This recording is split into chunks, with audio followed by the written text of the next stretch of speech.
만나서 반갑습니다. 저는 이창. 네, 반갑습니다.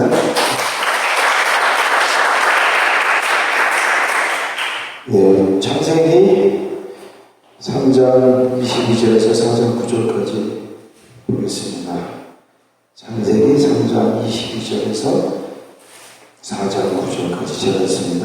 22절 한 절씩 이렇게 적어드릴게요. 창세기 3장 22절. 여호와 하나님이 이르시되 보라, 이 사람이 선악을 아는 일에 우리 중 하나 같이 되었으니 그가 그의 손으로 생명나무 열매도 따먹고 영생할까 하노라 하시고, 여호와 하나님이 에덴 동산에서 그를 내보내시어 그의 근원의 땅을 갈게 하시니라. 이같이 하나님이 그 사람을 쫓아내시고 에덴 동산 동쪽에 그룹들과 두루두루 가로로 생명나무의 길을 지키게 하시니라. 4장 1절. 아담이 그의 아내 하와와 동침하매 하와가 임신하여 가인을 낳고 이르되 내가 여호와로 말미암아 등남하였다 하니라. 그가 또 가인하고 아벨을 낳았는데 아벨은 양심의 자였고 가인은 농사하는 자였더라. 세월이 지난 후에 가인은 땅의 소산으로 재물을 삼아 여호와께 드렸고 아벨은 자기도 양의 첫 새끼와 그 기름으로 드렸더니 여호와께서 아벨과 그의 제물을 받으셨으나 가인과 그의 재물을 받지 아니하시니라. 가인이 몹시 분하여 안색이 변하니 여호와께서 가인에게 이르시되 내가 분하여 하면 어찌 되느냐 안색이 변하면 어찌 되느냐. 내가 선을 행하면 어찌 낯을 들지 못하겠느냐. 선을 행하지 아니하면 죄가 그의 어깨에 걸리느니라. 죄가 그를 떠나 너는 죄를 받으리라. 가인이 그야와 아벨에게 말하고 그들이 둘이 있을 때에 가인이 그야와 아벨을 치고 죽이니라. 여호와께서 가인에게 이르시되 내 아버지 어디 있느냐. 그가 이르되 내가 알지 못하나이다. 내가 내 아버지 지키는 자들이니라. 예, 우리 9절까지 읽고 함께 말씀하도록 하겠습니다. 감사합니다. 제 목소리 잘 들리십니까?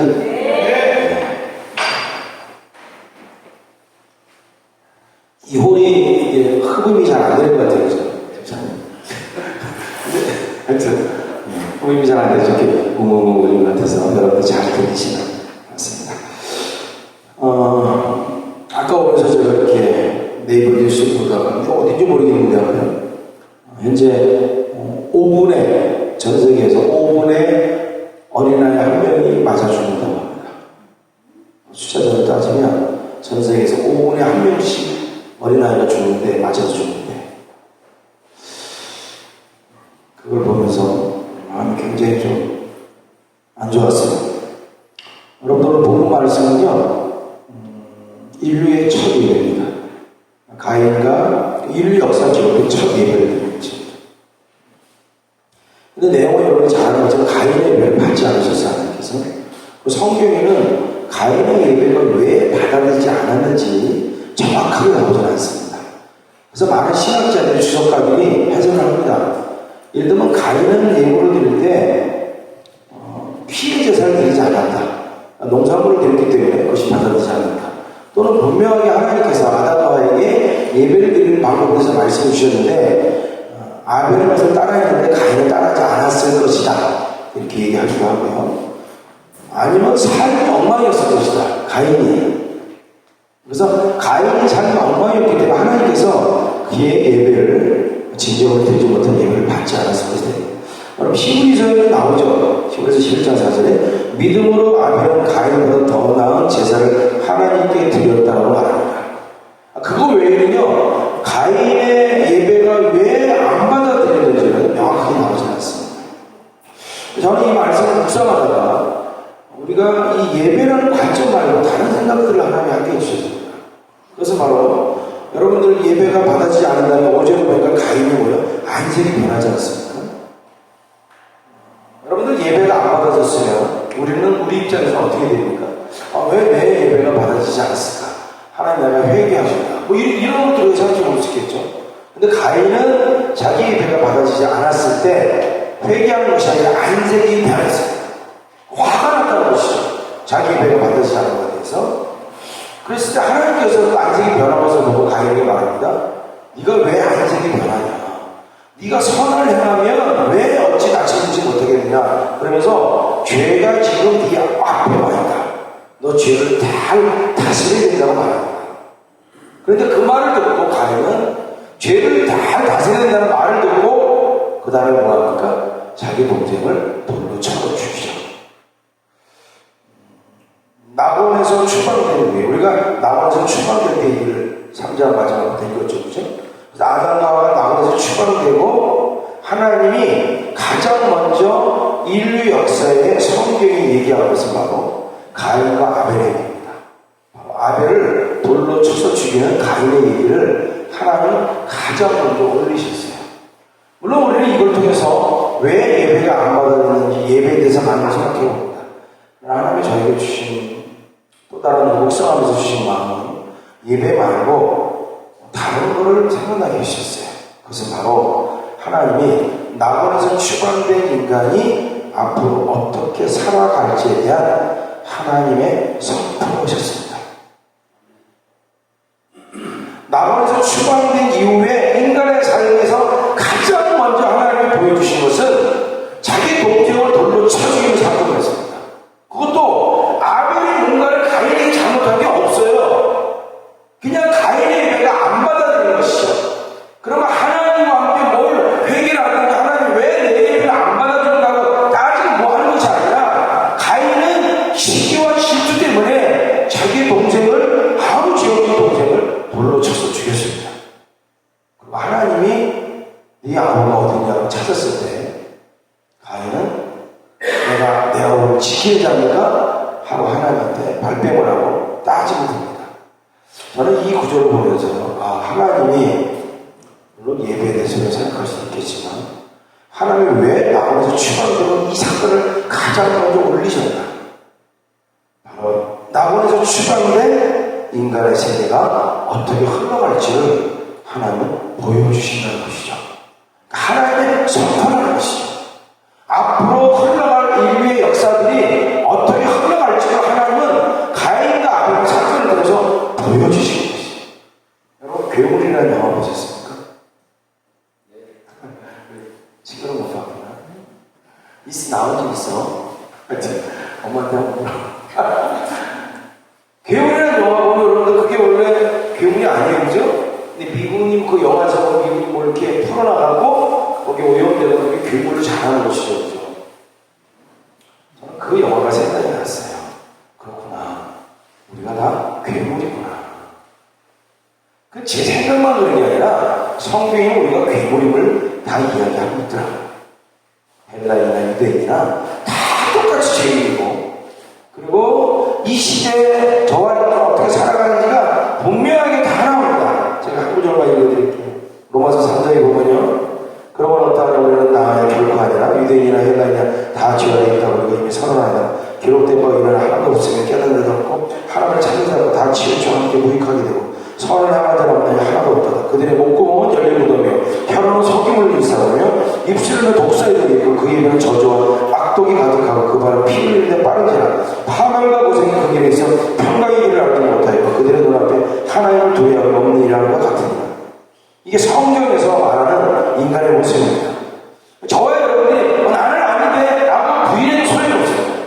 하나님이 낙원에서 추방된 낙원 안에서 사는 게 아니라 지금 우리가 사는 낙원 바깥에 잃어버린 낙원 속에서 사는 인간의 어떤 삶을 살 것인지를 가인과 아벨의 사건을 통해서 분명하게 선포해 주셨고 성경은 또 분명히 말하고 있습니다. 또 말세대고 디모데후서 3장에 말하죠. 너는 이것을 알라. 말세 고통하는 때가 일어나 사람들이 자기를 사랑하며 돈을 사랑하며 자랑하며 교만하며 비방하며 부모를 거역하며 감사하지 않으며 거룩하지 않으며 무정하며 온당을 풀지 않으며 모함하며 절제하지 못하며 싸움나오며 선한 것을 좋아하지 않으며 배심하며 조급하며 자만하며 쾌락사랑하기를 하나의 사람보다 더한다. 맞죠, 그죠? 저는 이 가운데서 여러분들 싸움다는 말을 저희 굉장히 잘 받았어요. 다른 거 다 맞아요, 그죠? 사람들이 다 싸움하는 거죠. 제가 이제 주일날 새벽에 미국을 한 2주간 갔다 왔습니다. 지금 조금 정신이 좀 없습니다. 이해해 주십시오. 근데 미국 갈 때마다 제가 느끼는 몇 가지가 있는데, 미국 가면 항상 사람들이 한국 사람 비교할 때 여유가 있더라고요. 여유가 있어요, 미국 사람. 넓어서 그런지, 국민성이 높아서 그런지 뭔지는 모르겠는데 항상 굉장히 바쁜 것 같아요. 미국 사람들이 여유가 있어요. 그 여유가 어디 없죠? 굉장히 부럽습니다. 그 여유가. 또 하나 항상 느끼는 거는 미국 사람들이 굉장히 젠틀하다는 것이죠. 이렇게 뭔가 줄을 선다든지 뭐 할 때 이렇게 막 이게 없어요. 항상 속마음은 뭐 있어요. 속마음은 항상 양보하고 이게 몸에 배 있더라고요.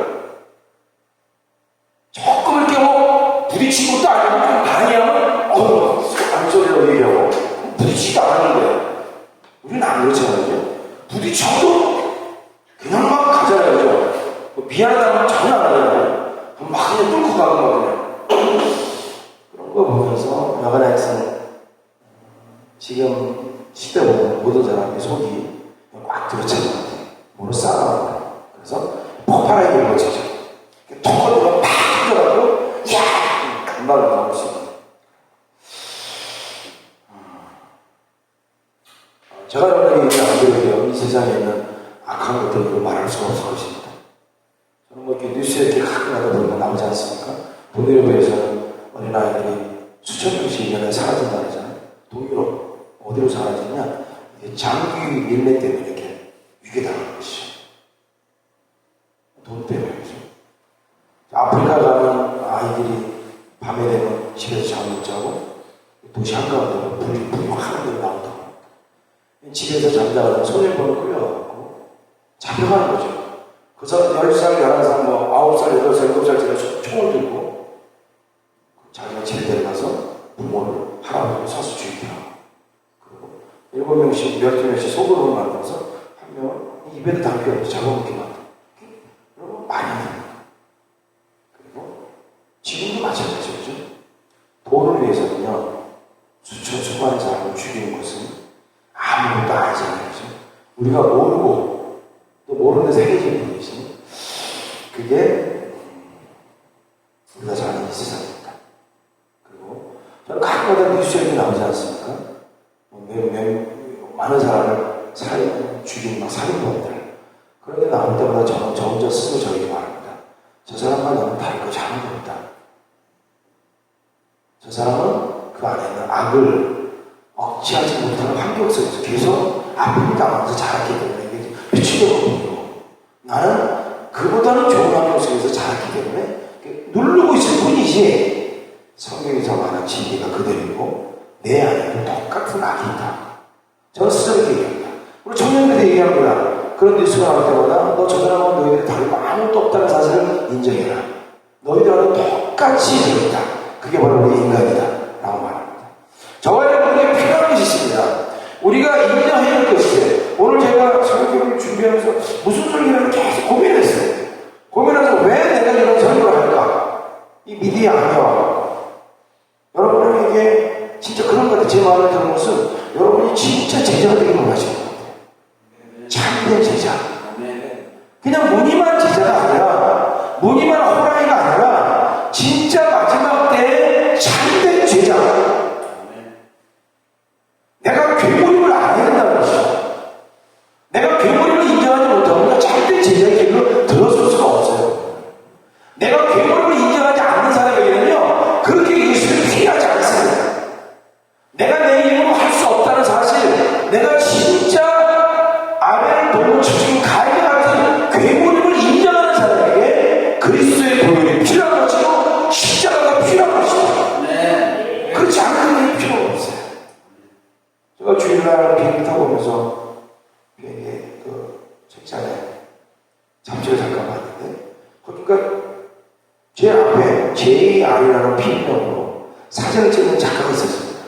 자기 이름을 숨기고 JR이라는 이름으로 여기저기 그러니까 이제 특별히 가난한 동네에 있는 사람들의 사진을 찍어갖고 팔아놓고 그 사진을 밑에 해갖고 그 집에다가 붙이는 거예요. 담벼락에다가 그 집 전체 달동네 전체가 막 사진으로 도배되어 있어요.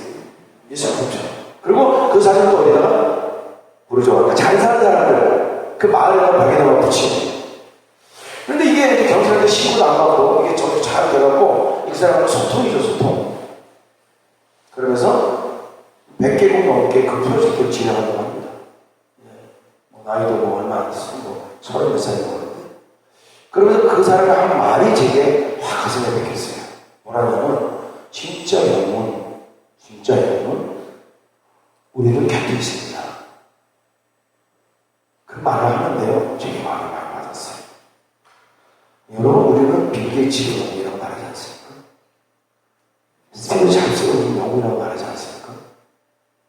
근데 우리가 잘 생각해야 되는 것은 그 사람들은 세상 나라에서 영입니다. 너희는 이 세계를 좇지 말라고 말하지 않았습니까? 우리가 항상 잊지 말아야 것은 하나님 나라의 가치가 나올 수 있죠. 그럼 하나님 나라 안에서의 영웅은 누굽니까?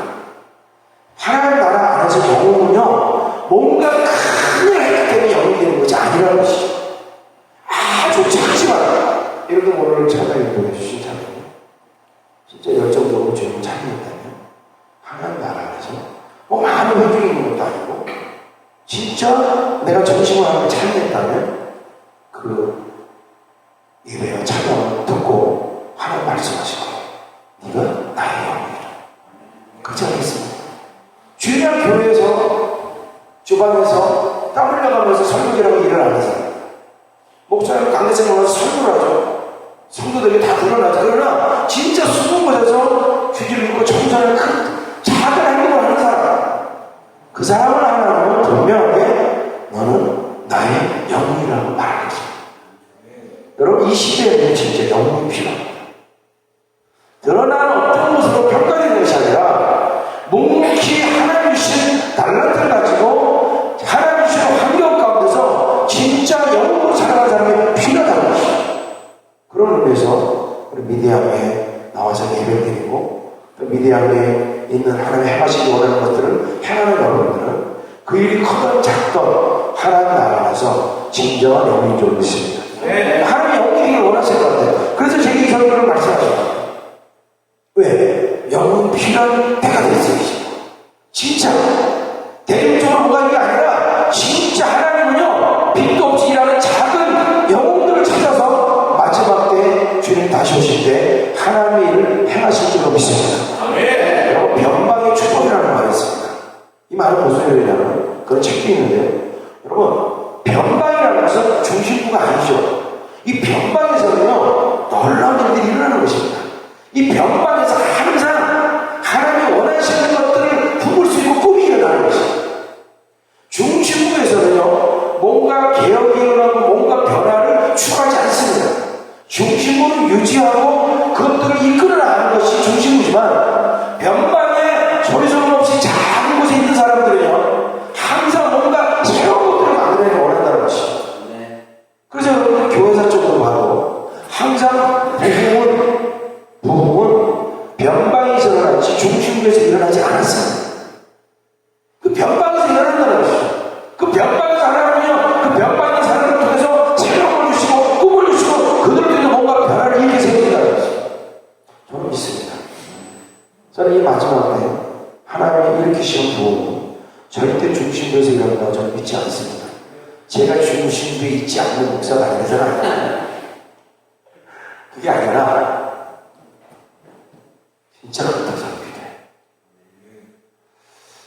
여가님께서 미디어하는 하나님 여러분들을 진짜 영혼들이 원하시는 것 같아요.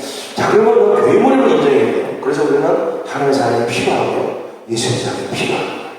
그러면요, 서로 괴물이기 때문에 서로 용서하고 격려하는 사람이 필요합니다. 자, 그러면 나만에서 추방당하고 괴물로 살아가는 인간을 하나님이 버려두시지 않았어요. 자기 본격들로 쳐서 죽이고 인간 세상에 죽음이 들어오지 않았습니까? 죽음과 함께 모든 죄악이 다 물밀듯이 들어오지 않았습니까? 엉망진창으로 살아가지 않았습니까? 그 세상을 하나님은 그냥 두시지 않는다. 하나님은 인간을 너무 사랑하지 않습니다. 여러분, 하나님의 사랑을 느끼십니까? 네. 하나님 여러분 진짜 사랑을 믿으십니까? 네. 우리는요, 하나님의 사랑을 이만큼 알고요. 저는 우리 청년들은 항상 얘기합니다. 결혼 빨리 해라. 혹시라도 세상적으로 무슨 뭐 독신, 꿈도 꾸지 마라. 물론 성경에는 독신의 인자가 있지만 결혼해. 그래야 네가 하나님의 사랑을 알 거야. 하나님 우리 아버지라고 말하지 않니? 네가 부모가 돼봐야 그나마 조금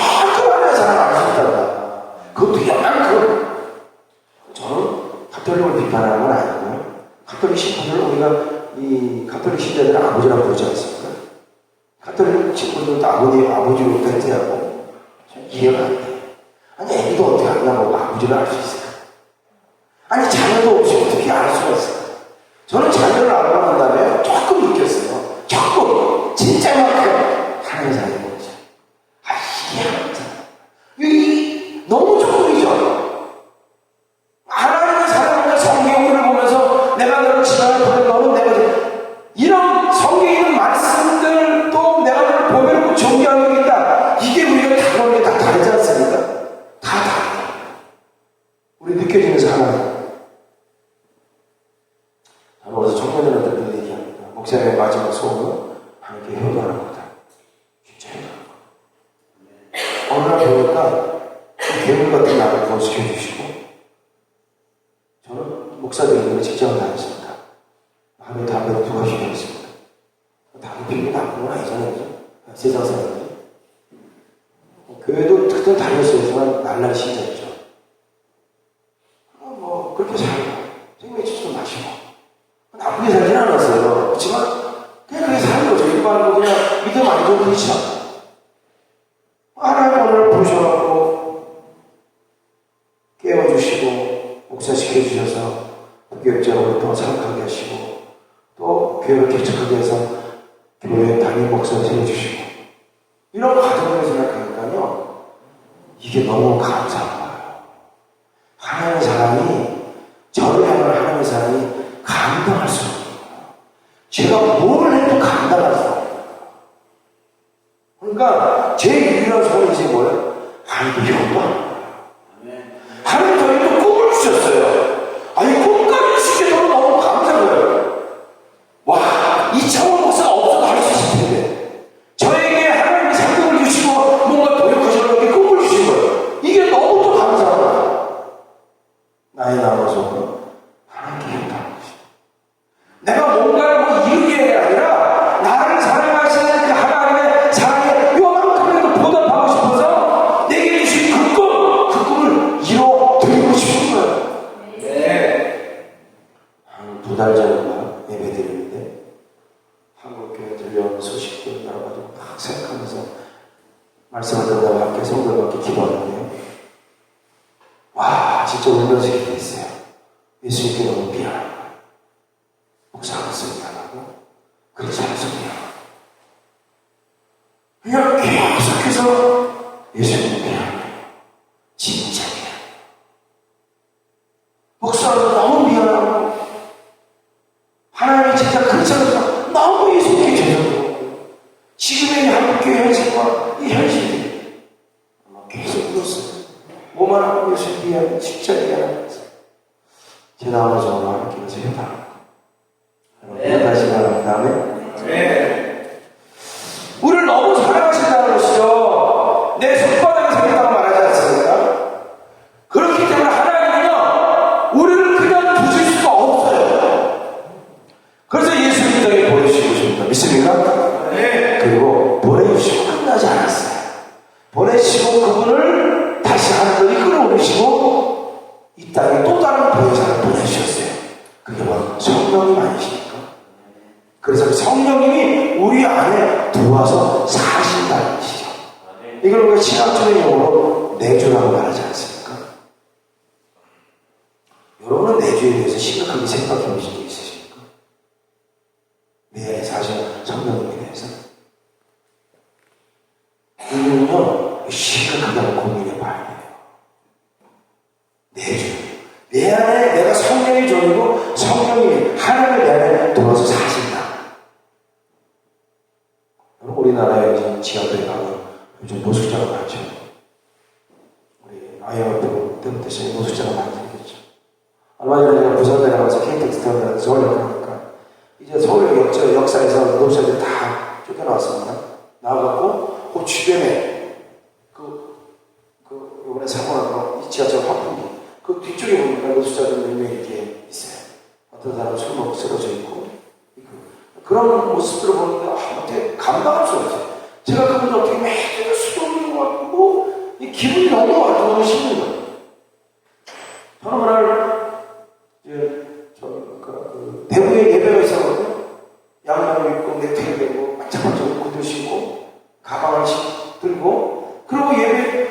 대구에 내려가서 KTX에서 타고 내려가는데 그런 나의 모습과 그 사람들의 모습이 이렇게 비교되면서 이게 많이 밖에 안 되죠. 너무 어렵고. 왜? 제가 그들을 데려다 우리 집에 살 수가 없습니까? 그런 은혜가 제게 없습니까? 여러분, 우리나라에 노숙자 많지 않겠죠? 혹시 노숙자 집에 데려다 사시는 분 계십니까? 혹시 모르겠어요. 여러분, 침대 배달 재울 수 있으시죠? 저는 좀 깔끔히 봅니다. 그래서 일단 제가 깨끗이 닦여야겠죠. 힘들어도. 어렵잖아요, 그죠? 여러분, 보세요. 우리 노숙자 같이 살는 거잖아요. 하나님은요, 우리 안에 들어와서 살기로 작정하셨어요. 그게 내주 아닙니까? 우리가 생각해보면 이 괴물 같은 우리 안으로 하나님이 들어와서 살기로 작정하셨어요. 네. 우리가 그냥 가볍게 생각하면 안 된다는 것이죠.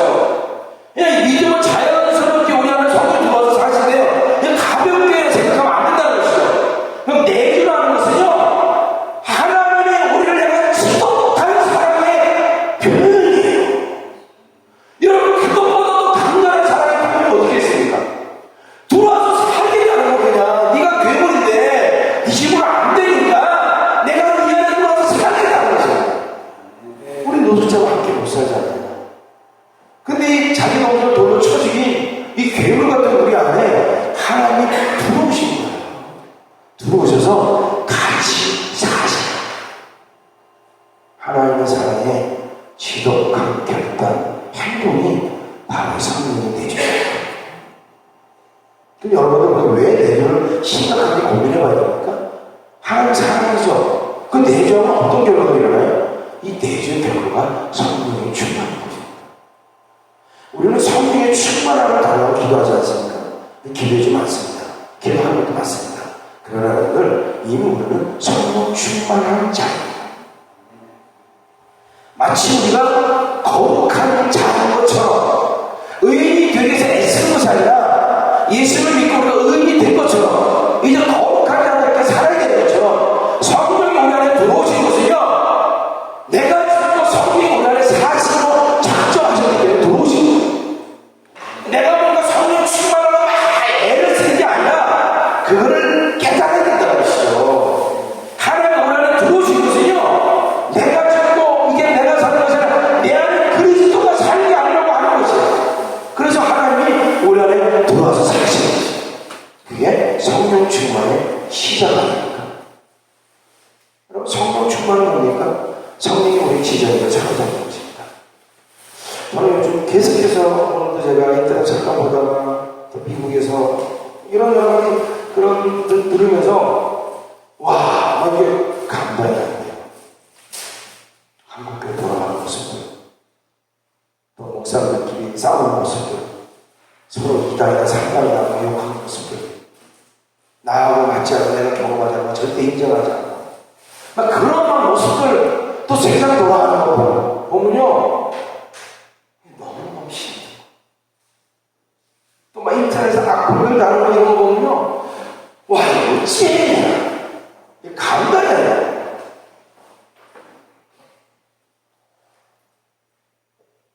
물론 여러분들, 저는 희망을 갖고 있습니다. 하나님 저에게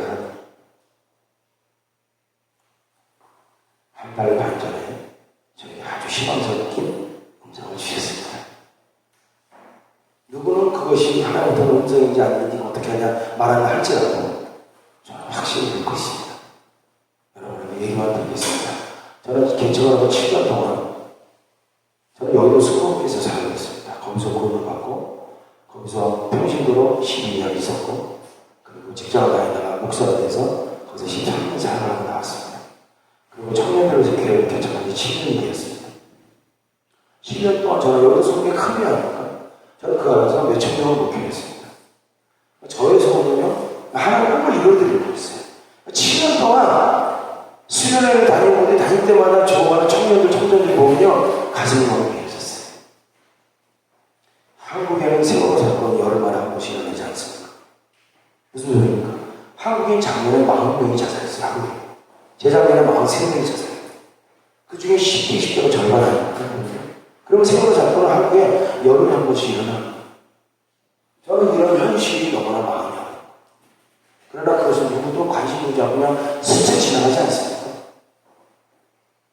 그런 걸 보면서 또 교회마다 가는 아이들은 없어요. 몇천 명 되는 교회에 2천 명 들어가는 성전을 만드는 거기에 아이들은 몇십 명밖에 없다는 것이죠. 근데 그런 현실들을 보면서 너무 마음이 아파요. 가슴이 찢어질 것 같았어요. 희망적인 소리를 한 번도 못 들어봤어요. 그냥 한 달 반 지금 전에 하나님 제게 희망적인 말씀을 주셨습니다. 그 말씀은 이 땅에 한국 땅에 가격을 붙이고 그 위에 소리가 있을 것이다. 그것은 뉴 리바이벌이라고 말씀하셨습니다. 저는 리바이벌을 몇 번도 더 들어봤습니다. 그러나 뉴 리바이벌의 말을 한 번도 들어보지 못했습니다. 오늘 제가 여러분에 그걸 말씀드리는 건 아니지만 여러분은 뉴 리바이벌을 말씀하셨어요. 그리고 이 뉴 리바이벌은 너희가 생각하는 차원의 부흥이 아니다. 교회 사이즈 커진 부흥이 아니다. 너희가 전혀 생각하지 못하는 마지막 때에 내가 이룰 부흥이다. 그리고 이것은 넥스트 제너레이션, 다음 세대를 통해서 나는 이룰 것이다. 여러분도 기대하십시오. 여러분들은 소식이 들릴 것입니다. 저는 분명하게 이 사실을 듣고 8월 말에 일본 삿포로에 가서 저희들과 함께 사역을 하면서 거기서 뉴 리바이벌 뭔지를 하나 저에게 보여주셨습니다. 그럼 이제는 목사님과 함께 기도하면서 11월 말까지 기도해야 하고 이 뉴 리바이벌 어떻게 이뤄갈 건지를 이제는 시작할 것입니다. 여러분들 아마 귀에 좀 들려지라고 믿습니다. 큰 뭐가 아니라 정확하면서 분명한 하나님을 받고 있다는 것이죠. 평양, 대구, 외인들 대구 이게 아니라 하나님의 마지막 원하는 부. 저는 미래학자들이 한국의 교인이 몇십 년 후에는 400만 원을 줄어든다는 말을 내놓기도 합니다. 저는 그런 말을 들을 때마다 너무나 마음이 아팠어요. 과거에. 근데 지금 마음이 아프지 않아요. 구원은 하나님께 달려있고 400만이든 100만이든 저는 상관없습니다. 하나님 분명히 유리방을 주신다고 말씀하셨어요. 10만이든 100만이든 하나님의 원하는 참 제자, 이 마지막 때 영혼들을 사용하셔서 하나님의 원하시는 부흥을 이루어주신다는 것입니다. 100명의 목사님은 다 부정이고 저는 하나님 받은 것이기 때문에 저는 일을 할 것입니다. 저는 그동안 7년 동안 눈물을 흘리면서 기도했습니다. 솔직히 말해서 저희 넘치게 부흥을 해서 기도한 적 없습니다. 부흥은 하나님이 주시는 것이고 내가 그리스도를 하나님이 주시는 것이지 내가 무슨 뭐 성도를 이끌어놓고 이거 기도한 적 없어요. 그러나 분명히 기도하는 것은 하나님과 열방의 예배를 바뀌어야 됩니다. 예배를 드리면 안 됩니다. 그리고 다음 때들이 하나님의 군대로 일어나야 됩니다. 하나님. 이게 제가 기도하는 내용이었어요. 그리고 하나님은 저에게 오랜만에 진짜 제 마음 가운데 희망적인 말씀을 주셨어요. 이 땅에 큰 배설이 있습니다. 이름이 말이다. 여러분, 저는 미국에 오래 가고 느낀 것은요, 이름은 달라도 하나님은 글로벌 시대에 맞게끔 준비하고 계시는 사실을 알았습니다. 미국의 여러분들 많은 교회, 깨어나는 교회들은요, 보니까 비슷한 걸 제가 발견했습니다. 예배 스타일이라든지 그들이 추진하는 모든 것들이 너무나 비슷한 것들을 발견했어요. 그러면서 하나님 저에게 주시고 뭐냐면 라이프 스타일 미션이라는 걸 주셨습니다. 그럼 우리 많이 말하지 않습니까? 일도 사고 많이 말하지 않습니까? 그러나 한국은요 그렇게 성도들이 살아가지 못했어요. 진짜 성도들이 이렇게 살아왔다면요 한국에 이게 안 되죠. 저는 라이프 스타일 미션이 뭡니까? 내가 있는 가정, 직장, 사업장이 바로 나의 성격이라는 것이죠. 혹자의 목사들이 얘기합니다. 엑스포 때 한국 교회는 10만 선교사, 100만 평신도 선교사를 보내기로 하나님께 약속했다고. 그 약속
미션들이 저는 우리 청년들한테 지금 준비하고 있습니다.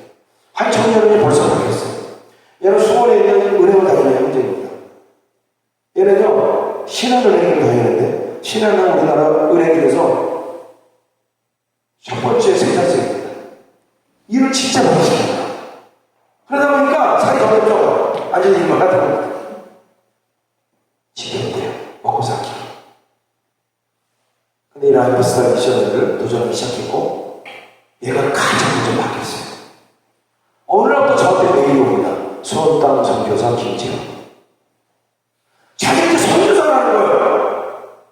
아니, 환경이 바뀐 건 아무것도 없어요. 똑같은데, 과거에는 돈 벌어먹기 위해서 은행에 다녔는데, 이제는 내가 선교사를 다닌다는 거죠. 그러면서요, 자기 은행 앞에 있는 전자담배판 형제 한 명을 전도해갖고 서울까지 데려온 거예요. 그래서 교회를 나오게 만든 거예요. 그리고 고아를 찾아가고요, 고아에서 일을 도와주겠다고 봐요. 얘가 완전히 바뀌었어요. 자기 너무 행복하다는 걸 저는 청년한테 말합니다. 너의 삶이 안 바뀌어도 된다. 너의 삶이 그대로 그 속에서 너의 가치관만 바뀌어도 된다. 저는 지금 꿈꾸고 있습니다. 이 땅의 젊은 세대들이 10만 100만이 진짜 선교사가 일어나는 것을 꿈꾸고 있습니다. 라이프스타일 미션. 자기 가정에서 직장에서 사업장에서 내가 이거 선교지라는 것이죠. 여러분 이 땅은 이제 다 선교지가 될 것입니다. 저기 이슬람과 선교지가 아니라 한국 땅도 조만간 선교지가 될 것입니다. 여러분. 미국 땅도 조만간 선교지가 될 것이고요. 예수 믿는다는 이름으로 핍박받는 땅이 한국에도 반드시 올 것입니다. 아주 빠르게 올 것입니다. 예수 믿는다는 것 자체가 이제 어렵다는 것이죠. 우리 사는 곳이 다 선교지라는 것입니다. 그래서 우리는 우리 있는 곳에 일어나야 되는 것이죠. 그런 부분에 대해서 말씀해 주셨습니다. 나는 감사합니다. 감사하면서 오늘 여러분과 함께 말씀드리고 싶어서 우리 자신이 얼마나 진짜 성령의 억제를 받고 내가 조금 성령이 일하시지 않으면 얼마나 무지막지 않고 가난하고 교만한 괴물이라는 사실을 우리는 알아요. 그걸 항상 우리 깨달아야 돼요. 여러분 목사님들하고 똑같아요. 장로님 똑같습니다. 오히려 포장을 더 잘해주죠. 성령의 지혜를 받지 않으면 아무 소용이 없어요. 성령과 교통하지 않고요, 내 마음대로 살아도 아무 소용이 없는 것입니다. 성령의 지혜를 당할 때 우리는 마지막 때 진짜 제자로서 살아갈 수가 있습니다. 그리고 하나님의 지혜는 영웅이 될 수가 있습니다. 우리는 많은 것들을 아름다운 것을 포장합니다. 종교적인 하나님이 빌려갖고 많은 것들을 포장해버립니다. 나의 이기적인 욕망을 숨기고, 나의 개인적인 욕망을 숨기고, 나의 부도덕함을 숨기고, 하나님의 것, 아름다운 것을 감춰버립니다. 그러나 그 내면은 로마서에 있는 말씀처럼 비천하고 더하고 죄한 존재입니다. 그래서 내가 죽고 내 안에 그리스도가 사는 것이 필요합니다. 아멘. 되겠습니다. 여러분 한 분 한 분이 진짜 성령 충만해서 완벽할 수는 없지만 내가 있는 곳에서 주님 내가 성령으로 살아가길 원합니다. 내가 성령 충만해서 내가 죽고 그리스도가 살기를 원합니다. 일부는 살아도 나를 통해서 예수가 살게 해주시고, 일부는 살아도 하루를 살아도 예수님이 나를 통해서 살게 해주옵소서. 그럴 때 저는 이 땅의 마지막에 하나님 부흥이 일어날 줄 믿습니다. 저는 미디어가 그 주인공 되기를 축복합니다. 출자가 100명, 1000명 이곳에 모여서 예배드리는 것이 중요한 것이 아니죠. 그거 같으면요, 1000명, 100명, 많은 숫자 모여 예배드리고 너무나 많죠. 마지막 때는요, 많은 숫자가 아닙니다. 지금 시대를 공지하시는 여러분들, 큰 일이 뭔가를 하는 시대가 아닙니다, 여러분들. 작은 사람들이요, 작은 일을 하는데, 그것을 하나님을 사용하신다는 것이죠. 그 작은 불꽃들이 모여서 큰 불을, 산을 태우는 것이죠. 지금은 저는 그런